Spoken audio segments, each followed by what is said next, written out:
this will end up. I'm Pastor Alex. This is Pastor Curtis. We got our elder Chris on the background, and then we got everybody else here. This is Christ Redemption Church, and today's sermon is going to be titled Beauty in the Breakdown, but first we are going to do announcements real quick. What announcements do you have? I'm going to pull my calendar here. We do have one little bit of a praise. We had our first order on the website coming out, and it officially went out, so yeah. I thought I turned the camera or the thing on for a minute. Redemption Warriors is next weekend, the 15th. And then the following weekend is our anniversary service, which is on the 22nd. Again, the store is live. Just we can't post the link on Facebook for some reason. It's been a little weird. But Alex has created graphics, and if you just go to our website and click store, it'll take you right to it. Mm-hmm. So that's about it. And on March 1st, we are going dark on our social media accounts. We're going on a sabbatical to allow us to kind of focus more in on, we got a lot of different streams and we're trying to like narrow in, we're pushing everybody to the website. There will be 2 videos a month that will go out on the website, kind of like lessons between the 2 of us that we filmed, and then we're trying to move all of our Facebook global people, because we have like chat forums and stuff built into our website now. We have a prayer wall, we have all the things. It's just trying to not worry so much, because also social media, certain branches of social media are being a little cray-cray, and so we're just trying to go on a 90-day sabbatical, and then at that point we'll determine how we move forward on our social media platforms. We needed a break, and this will allow us to kind of hone our attentions ultimately. And then we also forgot March 16th, right? March 16th is the Murder Mystery Party. Oh, good. So March 16th, Murder Mystery Party. You do have to purchase a ticket. So if you do not know how to purchase a ticket on our website or on the Eventbrite link, get with Curtis and he'll work with you on that. The big thing we're just charging is because we have to pay to write the script, and then it's also a catered event, so there will be food. Yes. So it's only like what, 9? I think it's like 9 and change. 9 and some change. So it's not too bad. Okay. So we're doing something a little different, for me anyway. We are not playing a game. I know, blasphemy. For me, it was difficult kind of coming up with a sermon after losing my grandmother, who pretty much raised me and my brother. So it was an ordeal. So, I mean, I can talk about my grandmother and her passing because it is prevalent to later on what I talk about. But when I got the call, I was completely dead asleep. Very, nighttime routine. I was passed out. Chris was passed out. And we do have a landline. We're old. It's voice over IP, so it's not that.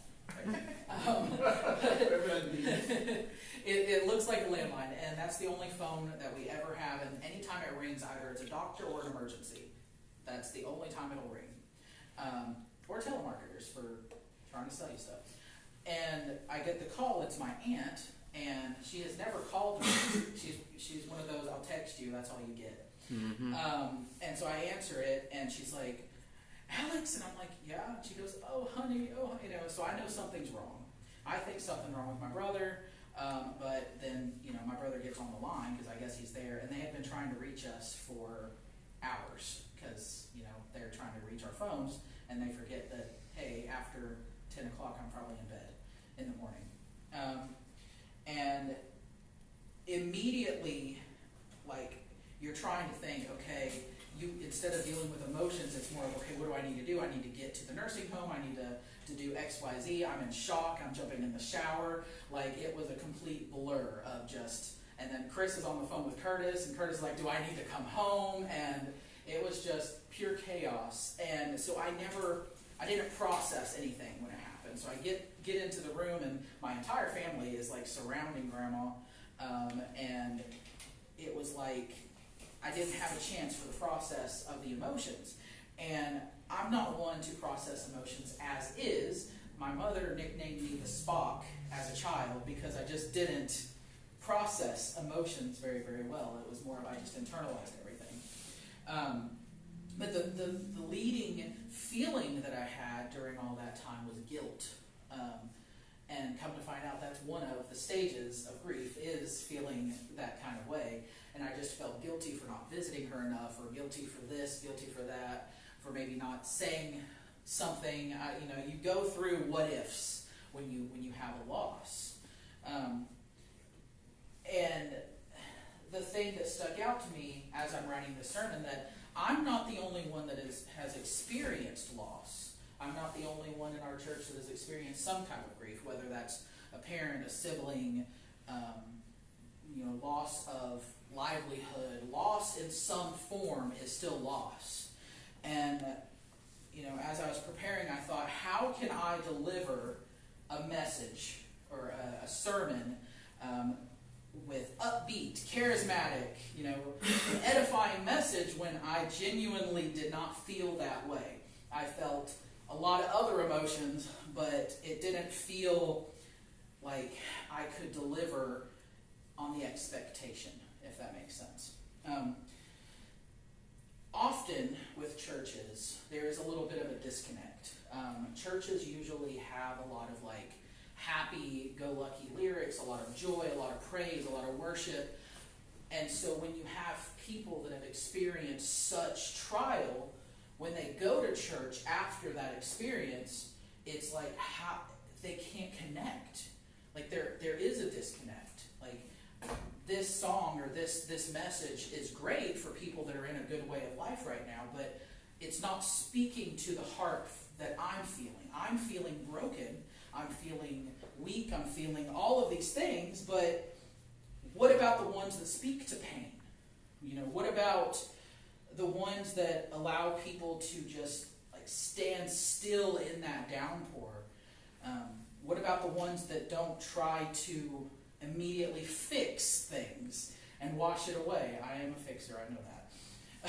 What about the ones who are just want that speaking to the crying out in pain in the night into a pillow so you don't wake other people up? What about the beauty in the breakdown? And I stole that from Pastor Curtis.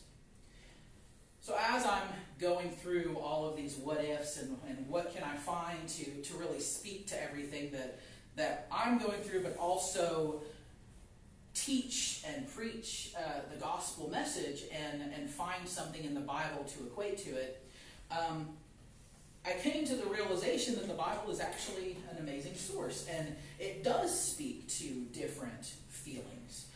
It speaks to hope. It does speak to joy. It speaks to success. It speaks to agony. And it speaks to pain. It speaks to grief, suffering, hunger.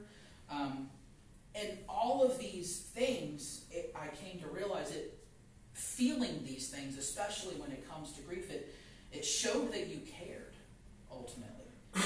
It showed that you loved. It shows that you lived. And there are people in the Bible, some you may recognize: Job, David, Naomi, Jeremiah, and even Jesus experienced this sort of pain.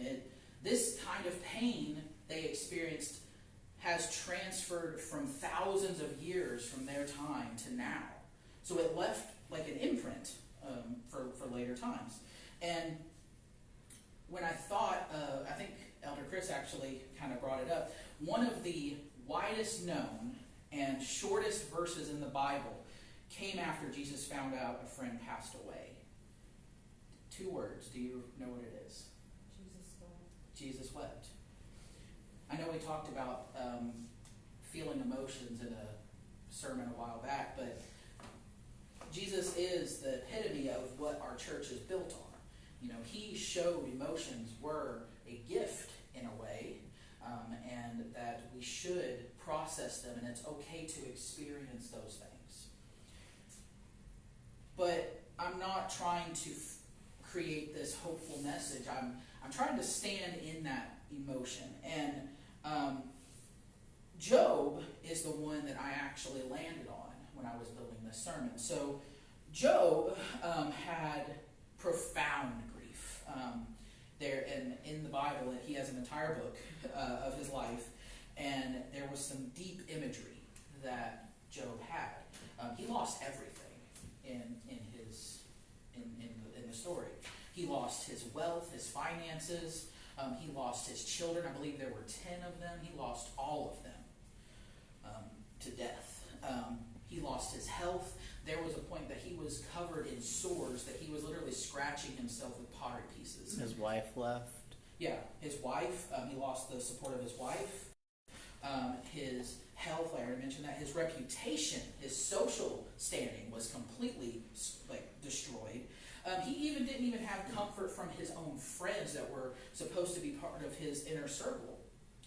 But I want to look something up. I want to look at Job's reaction to his loss. And it's not what you think. Would you want to pull up Job chapter 1?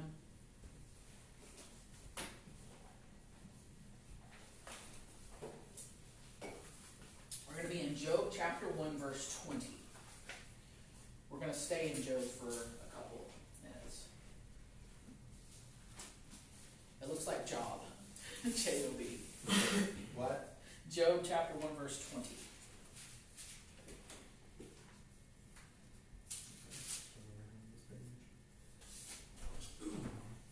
Then Job arose, tore his robe, and shaved his head, and he fell to the ground and worshipped, and he said, Naked I come from my mother's womb, and naked shall I return there. The Lord gave, and the Lord has taken away. Blessed be the name of the Lord. Thank you. So, normally, this verse is used as a way of telling people that their faith is not strong enough. That, see, even Job, who lost everything, he worshipped God, he praised him, and was glorifying God. But I started looking at the term for worship, and I wanted to see, I'm like, if he is losing everything, the last thing that I would be able to do is to praise with joy. So I wanted to look at what that term worshipped in the context, what it actually meant. And it's Hebrew. It's in Hebrew. I am not going to attempt to pronounce the word, but it is. It's an action. It's a verb. It means to fall flat to the ground, to be prostrate, to stoop, to beseech, to ask with urgency. Basically, Job is begging here. He's not praising. Job is groveling with God out of desperation. So, for church normal times, they want to use this as a way of kind of doing like a measuring stick of one's faith. And that is not what's happening here. Job is expressing horror, and he is begging and asking God to do something. Whether that's to bring back his family, whether that's to show him what the point of everything is. He's just begging and pleading with God here. He is literally laying down, face down, just screaming out into the night, asking God for something. And to put it even further, I talked about him losing his comfort of his friends. When Job's friends come to visit, you'd think there's an expectation, right? Yeah. There's an expectation of sympathy, right? There's an expectation of encouragement, to love on him and say, listen, we're here for you no matter what. We're going to stand by you in this no matter what happens. That's the expectation. But reality for Job was something very different. There was blame. Let's read Job chapter 4, and we're going to look at verses 7 through 8. Remember now who ever perished being innocent, or where the upright ever cut off, even as I have seen those who plow iniquity, and sow trouble reap the same. So we're going to clarify this. So Job's friend, Eliphaz, his supposed friend, is arguing that Job's suffering is because he has sinned or done something wrong in some way. Can you imagine? You're grieving the loss of your family and everything, your livelihood, and your friend comes up and said, hey man, I know you're hurting right now, but it's your fault. Everything that you're going through, it is your fault because you have done something, said something, in some form or fashion to bring this onto you. Keep in mind, Job is in despair right now. His friend is blaming him for devastating losses. Eliphaz is challenging Job's character during his suffering. I couldn't even wrap my head around that. Like I said before, sometimes we just need to stand in that rain and be still. And later on, Job does get that experience with God. But I think it's important to note that he struggled. And that's not what this sermon is for in regards to trying to say there's going to be hope, there's going to be all this other stuff, because sometimes you just need someone to stand there with you. Sometimes you just need to I get the imagery of laying when it's raining, just laying there and just letting the rain come at you and just sitting in it. We don't always need the friend to come and try to make things better. We don't always need to try to make things better ourselves. Sometimes we just need to just sit in that grief with each other and just let it all fall apart. We need a shoulder to cry on, an ear to listen, not to be put back together. And that's why this title came out, The Beauty in the Breakdown, because there is beauty in that breakdown. Again, it showed that you cared. It showed that you wouldn't be experiencing these sorts of pains or griefs if you didn't have the moments and the joy and all this other stuff with the person that you lost. You wouldn't have had a life if it wasn't painful in the end, because loss is painful. Jesus wept. And God is with us in that despair. He's not asking much from us. He's going to stand in the storm. He wants you to stand. He wants you to feel. He's saying it's okay to be angry. It's okay to scream in the face of it all. Tonight's service is kind of short because there wasn't a whole lot that I could do to bring about words to describe, how I'm feeling or how to speak to the grief. But I will leave you with this. I want us to pull up Psalm chapter 34, verse 18.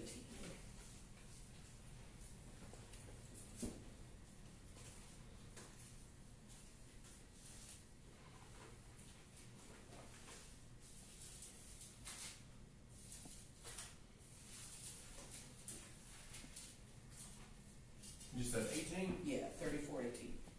The Lord is near to those who have a broken heart and saves such as a contrite spirit. Contrite spirit. God does not abandon. God does not dismiss our pain. He's not trying to make something, create an emotion that we're not feeling right now. God draws closer to us in our suffering. And here at CRC, we know what pain is. We know what loss looks like. Some of us have lost family. Some of us have lost communities. There's been a lot of pain and grief in the last year / first part of the year. There's a lot of unknown. There's a lot of fear. There's just a lot of emotions that have been circling around. And something that I have been so grateful for is that we have created a church, a community that will stand with each other no matter what that may look like. So let's all come together and stand with each other in that downpour. Amen. So I'm going to dismiss Facebook, and we are going to spend some time in that downpour of worship.